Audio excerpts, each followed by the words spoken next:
This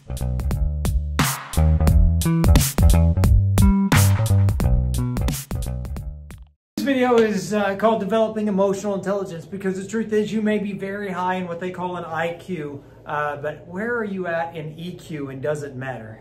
Yeah, it matters a lot.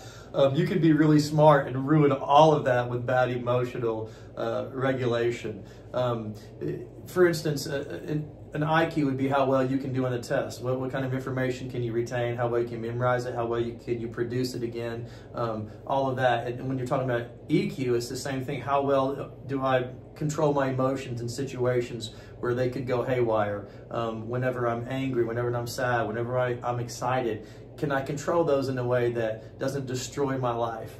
It would be a terrible thing to discover that your awareness of numbers or your awareness of the job that you have to do is not aware of how you're coming off to people, how they're receiving you, what's going on inside of you.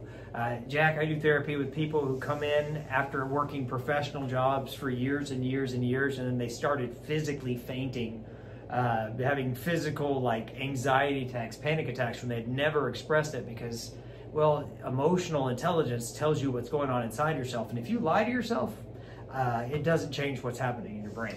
Yeah, I like that.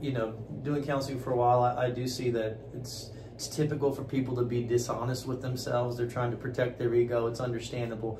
But you got to be able to be honest with yourself to be able to control your emotions. And remember that emotions are hanging on the coattails of thoughts. An emotion just doesn't pop up for no reason. There's something that's being thought about, because the thought that you're having is creating the emotional response. So you got to go back to the beginning and figure out, what am I thinking about? What is my thought process going on that's creating this particular emotion?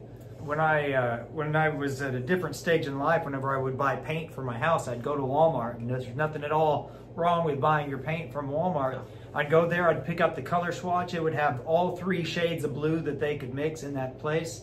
And then as my career advanced, I now can go to Home Depot and buy a thing of blue paint. And when I pull that color swatch, it's got 15 different shades of blue. And if your emotions are as simplistic as happy, sad, angry, well, it's indicating that there's not been a lot of development that's in there. You may be very smart, but have you developed your emotional intelligence? And the way that you do that is the same way you developed your IQ.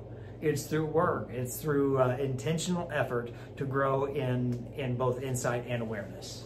Yeah, emotions aren't black and white. A lot of kids do something what's called splitting, where they make a parent or somebody that they're around either all bad or all good, and that's not a good thing. That's because we're not like that. We have bad things and we have good things. That's how everybody is, right? Well, that's how the emotions are. You can't just say it's all this or all that. Emotions are, it's a spectrum.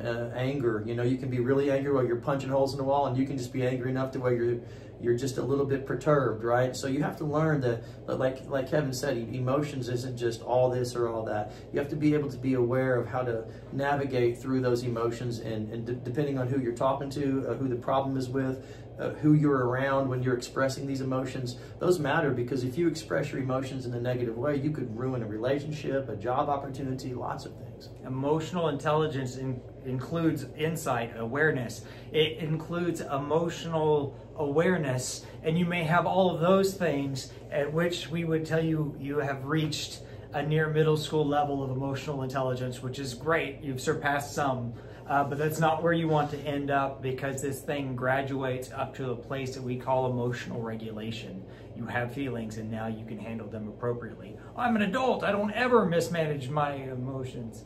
If you're saying that, you're a dirty liar. Sometimes it's more natural for some who've practiced it. Yeah. If you've not practiced it, then it's probably not natural. And if everyone's tiptoeing around you, it's probably you. If you need some help developing your emotional intelligence, as that is a thing, and it will change the way that your work, your family, your friends, the people receive you, then give us a call.